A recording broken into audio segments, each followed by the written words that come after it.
કોંગ્રેસના સિનિયર નેતા અને મહારાષ્ટ્રના પૂર્વ મુખ્યમંત્રી પૃથ્વીરાજ ચૌહાણ સુરતની મુલાકાતે આવ્યા હતા।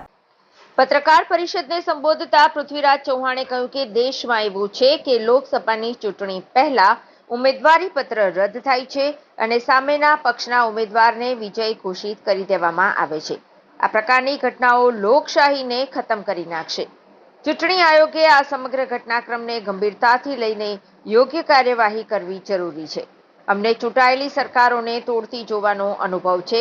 મહારાષ્ટ્રમાં, કર્ણાટકમાં તેમજ અન્ય રાજ્યમાં આ પ્રકારની ઘટના બની રહી છે। આ દેશમાં લોકશાહીને જીવંત રાખવી હશે તો મોદી સરકારને હટાવવી પડશે। પૃથ્વીરાજ ચૌહાણે કહ્યું કે મેનિફેસ્ટોને લઈને લોકોનું ધ્યાન હટાવી રહ્યા છે। અમને એવી આશા હતી કે નરેન્દ્ર મોદી 10 વર્ષના કાર્યકાળ વિશે કહેશે, પરંતુ તેઓ તુષ્ટિકરણની વાત કરી રહ્યા છે। આ પ્રકારની વાતો કરીને લોકોને ભટકાવવાનો પ્રયાસ કરવામાં આવી રહ્યો છે। આમ આદમી પાર્ટીમાંથી ભાજપમાં જોડાયેલા વિસાવદરના ભાજપના ઉમેદવારે રાહુલ ગાંધીને અનુલક્ષીને કરેલી વાત સામે આવતા અશોક ચૌહાણે કહ્યું કે આ પ્રકારના શબ્દોને ધ્યાનમાં લઈને ચૂંટણી માટે કાર્યવાહી કરવી જોઈએ। ભાજપના પગ નીચેથી જમીન ખસી રહી છે અને તેઓ આ વખતની ચૂંટણી હારી રહ્યા છે, તેને કારણે આ પ્રકારના વચનો આપી રહ્યા છે। આવા નિવેદનોને હું વખોડું છું। ચૂંટણી પંચે તાત્કાલિક પગલાં લેવા જોઈએ। वो तोड़ मरोड़ा जाता है, आदमी से सब पैसे इकट्ठे किए जाते, लूटे जाते हैं। लेकिन ये हुआ आर्थिक भ्रष्टाचार, राजनीतिक भ्रष्टाचार, सरकारें गिराने की बात है।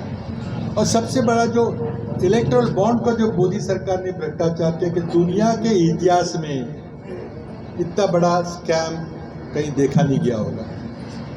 मोदी जी कैशलेस इकोनॉमी लाने की बात कर रहे थे, लेकिन उन्होंने कैशलेस करप्शन लाया। इलेक्शन बॉन्ड, कोई पैसा इधर से उधर नहीं भेजता, ये हवाला नहीं करता, बैंक पे पहुंच जाएंगे भ्रष्टाचार के पैसे। आप इलेक्शन बॉन्ड से चंदा दीजिए और बिजनेस लीजिए, कॉन्ट्रैक्ट लीजिए, धंधा लीजिए। सुप्रीम कोर्ट ने पूरी इलेक्शन बॉन्ड का स्कैम असंवैधानिक करार किया है। सुप्रीम कोर्ट ने कहा कि पूरे आंकड़े दीजिए, कौन सी पार्टी को, किस उद्योगपति ने, किसने कितने पैसे दिए। स्टेट बैंक को कहा, स्टेट बैंक ने मना कर दिया। स्टेट बैंक ने कहा कि नहीं, हमको 90 दिन लगेंगे, अब 30 जून को देंगे, जबकि 4 जून को चुनाव खत्म हो जाएगा। सुप्रीम कोर्ट ने फिर डांट फटकार लगाई। अगले दिन SBI ने सारे के सारे जानकारी दी और पता चला कि किस तरह से ED CBI की रेड पहले होती है और 7 दिन के बाद वही कंपनी चंदा देके रेड बंद करवाती है। इस तरह से बड़े बड़े कॉन्ट्रैक्ट देने के लिए पैसे दिए जाते हैं और बड़े बड़े कॉन्ट्रैक्ट मिलते हैं। तो पूरा इलेक्शन बॉन्ड का जो जबरदस्त फ्रॉड है, दुनिया में कभी भी इतना बड़ा कोई भ्रष्टाचार नहीं हुआ है। और निर्मला सीतारामन जी हमारी वित्त मंत्री कह रहे हैं कि हम इसको जारी रखेंगे, थोड़े से बदल करके। तो मैं इस सब का परिणाम हो रहा है, महंगाई बढ़ रही है, बेरोजगारी बढ़ रही है, उद्योग नहीं पनप पा रहे हैं। और इसके चलते इस करप्शन के कारण हम देख रहे हैं कि इस देश का संविधान खतरे में पड़ गया है। चुनी हुई सरकारें तोड़ी जा रही है। पैसे का खेल इतना हथकंडा लगाया, पता नहीं शायद ये CR पाटिल मॉडल है या मोदी शाह पाटिल मॉडल है। मांग करते हैं चुनाव आयोग से कि जो घटनाएं सूरत लोकसभा क्षेत्र में हुई है, जिस तरह से प्रत्याशी के जो समर्थक थे, जिन्होंने पर्चा भर के, एफिडेविट भर के दिया था, जो अगर आप गलत बात कह रहे तो क्यों कह रहे हो, तो क्या दबाव है, इसकी जांच चुनाव आयोग करें।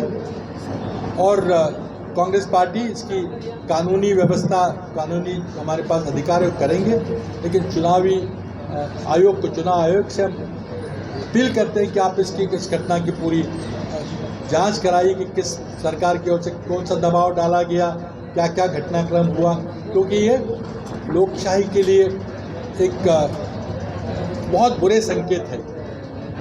और मैं यही बात करके कि गुजरात की जनता को फिर से अपील करता हूँ कि हमारे नवसारी के प्रत्याशी है, उन्हें भारी बहुमत से आप जिताइए, एक इतिहास बनाइए। तो गुजरात जो कि कांग्रेस की एक ताकत थी, कुछ दिनों में हम नहीं सफल रहे हैं। मैं जानता हूं कि जब मैं 2004 में यहाँ प्रत्याशी था गुजरात का, तो हम करीब आधी सीटें हमने जीती थी। तो मैं समझता हूँ उन दिनों को गुजरात की जनता वापस यहाँ तक अब पहुँचे है। लेकिन मेरा यहाँ पे आरोप है कि अगर अर्थव्यवस्था मनमोहन सिंह सरकार की गति से बढ़ती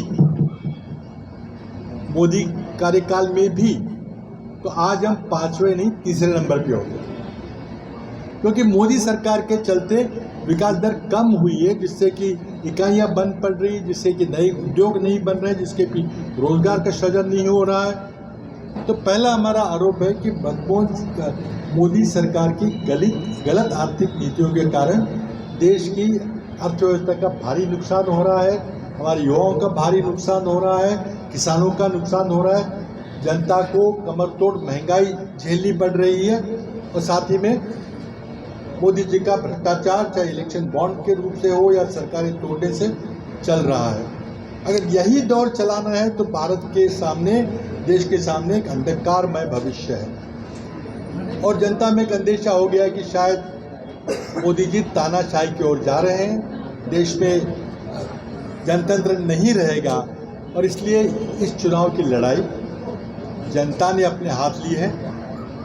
मोदी सरकार को हमारे देश के किसान, हमारे देश के मजदूर, हमारे देश के व्यापारी, हमारे देश के MSME इकाइयाँ और जिन हमारे इकाइयों को संविधान से लाभ पहुंचा है, वो सब घटक संविधान को बचाने के लिए इस लड़ाई में कूद पड़े हैं। मैं समझता हूं कि ये लड़ाई सिर्फ 2 विचारधाराओं की नहीं रही।